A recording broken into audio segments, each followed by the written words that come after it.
If you want to visit the Russian town of Sudzha these days, you need to ride with the Ukrainians.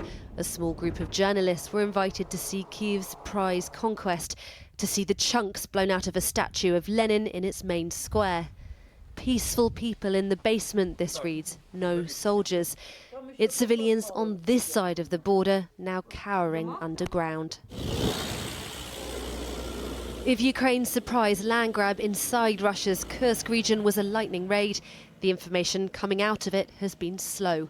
Until yesterday, the Ukrainian Air Force commander releasing this footage of their strike on a strategically important bridge on Wednesday near the town of Glushkovo, which is still under Russian control. We can see that the occupier is suffering losses, and this is beneficial, very beneficial, for our defence. This includes the destruction of the Russian army's logistics and the depletion of their reserves. We must inflict maximum damage on all Russian positions, and we are doing so. Ukraine now claims to control 1,150 square kilometres of Russian territory, including more than 80 settlements. The destruction of the bridge over the River Siem will likely complicate Moscow's counter-offensive, but the Russians remain on the front foot within Ukraine, their troops reportedly closing in on the key town of Pokrovsk. Diverting soldiers, cutting off supply routes, increasing bargaining power. Whatever motivated Ukraine's unexpected cross-border assault caught President Putin off guard.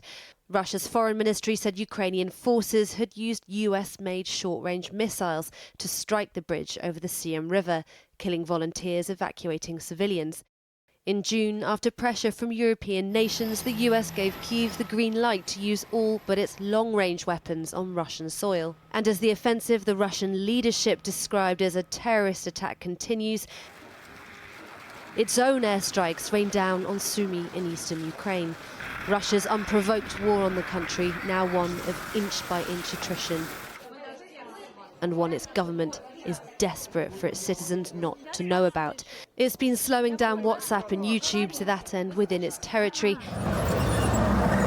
but it hasn't stopped the Ukrainian tanks now in its villages.